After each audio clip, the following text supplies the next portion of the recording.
Salam damai sejahtera dalam Tuhan kita Yesus Kristus. Shalom. Selamat pagi dan semangat pagi. Kita telah menyambut hari yang baru, 31 Oktober tahun 2020. Judul renungan kita untuk hari ini yaitu penebusan yang sempurna. Penebusan yang sempurna. 1 Yohanes 2 ayat 1. Jika seorang berbuat dosa, kita mempunyai seorang pengantara pada Bapa, yaitu Yesus Kristus yang adil. Sekali lagi, 1 Yohanes 2 ayat 1. Jika seorang berbuat dosa, kita mempunyai seorang pengantara pada Bapa, yaitu Yesus Kristus yang adil. Yesus adalah pembela kita, imam besar kita, perantara kita. Posisi kita sama seperti orang Israel pada hari penebusan. Ketika imam besar memasuki tempat yang maha suci, mewakili tempat di mana imam besar kita sekarang memohon dan mencurahkan darah pendamaian di atas tutup pendamaian. Tidak ada korban pendamaian yang ditawarkan tanpanya. Sementara imam itu menjadi perantara dengan Tuhan, setiap hati harus tunduk dalam penyesalan, memohon pengampunan atas pelanggaran. Satu golongan bertemu golongan yang lain dalam kematian Kristus. Anak domba disembelih karena dosa-dosa dunia. Imam besar kita yang agung telah membuat satu-satunya pengorbanan yang bernilai dalam keselamatan kita. Ketika dia mempersembahkan dirinya di kayu salib, penebusan sempurna dibuat untuk dosa-dosa umat manusia. Kita sekarang berdiri di pelataran luar, menunggu dan mencari pengharapan yang diberkati itu. Kemunculan mulia dari Tuhan dan Juru Selamat kita, Yesus Kristus.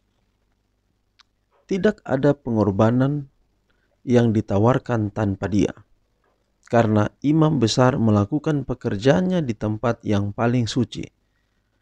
Dalam perantaranya sebagai pembela kita, Kristus tidak membutuhkan kebajikan seseorang, tidak juga membutuhkan campur tangan orang lain.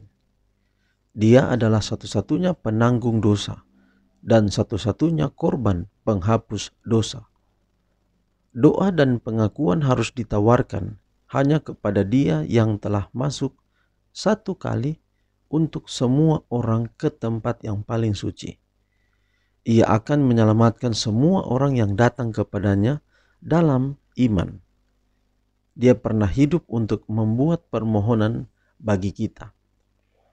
Kristus menyatakan Bapa kepada dunia, dan Dia mewakili di hadapan Allah orang-orang pilihan yang di dalamnya Dia telah memulihkan citra moral Allah. Mereka adalah warisannya.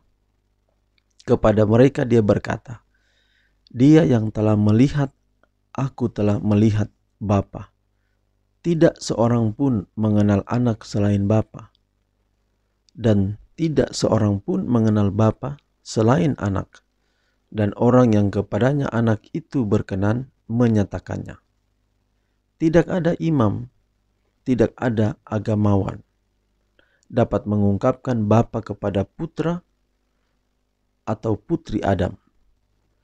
Kita hanya memiliki satu pembela, satu perantara yang mampu mengampuni pelanggaran. Akankah hati kita bersyukur kepadanya yang memberikan Yesus untuk menjadi pendamaian bagi dosa-dosa kita? Pikirkan secara mendalam tentang cinta yang Bapa telah manifestasikan demi kita. Cinta yang telah Dia nyatakan bagi kita. Kita tidak bisa mengukur cinta ini. Untuk pengukuran tidak ada. Bisakah kita mengukur yang tak terbatas? Kita hanya dapat memandang ke Kalvari, kepada anak domba yang disembelih dari dasar dunia. Saudaraku, demikian renungan kita di sepanjang bulan Oktober ini terkait dengan imam besar kita. Dan hari ini kembali dikabarkan bahwa kita memiliki pengantara, seorang imam besar, bukan imam biasa di dunia, tetapi Yesus Kristus, imam besar, pengantara kita yang telah mati untuk kita. Darahnya sendirilah yang ia korbankan untuk umat manusia. Untuk itu saudara-saudara, tidak pernah ada alasan, satupun alasan untuk kita tidak dapat bersyukur atas berkat Allah melalui Yesus Kristus. Mari kita pandang pada Kalvari, kepada anak domba yang telah tersembelih, yaitu Yesus itu. Sehingga dari sanalah datang keselamatan dalam kehidupan kita. Tuhan memberkati kita. Telah selesai dalam bulan Oktober untuk hari ini, dan kita akan tiba pada bulan yang baru nanti besok. Amin. Mari kita berdoa. Tuhan, terima kasih untuk pekabaran yang indah pagi ini. Kiranya dapat menjadi berkat dalam hidup kami. Terima kasih untuk hari ini, hari yang baru. Bagi yang menyucikan Sabat, kami bersyukur untuk hari Sabat. Tuhan memberkati agar kami dapat menguduskan hari ini dan dapat menjadikan hari ini berkat dalam hidup kami, di mana kami sudah bergantung pada Tuhan. Kami yakin kami tidak bisa hidup tanpa Tuhan. Itulah sebabnya ada satu hari Tuhan taruh dalam hidup kami untuk kami mau datang bergantung kepadamu, menyadari bahwa tanpa Tuhan kami tidak dapat berbuat apa-apa. Berkati semua rencana dan tugas tanggung jawab pelayanan sepanjang Sabat ini. Inilah doa kami ya Bapa, bagi anak-anak-Mu yang lain yang beribadah besok pada hari Minggu. Tuhan juga memberkati aktivitas sepanjang hari ini. Perjalanan hidup mereka juga hamba taruh ke dalam tangan Tuhan. Di dalam nama anak-Mu Yesus Kristus kami persembahkan doa ini. Amin. Saudaraku yang kekasih, demikian ibadah kita hari ini. Sampai jumpa pada renungan kita besok. Shalom.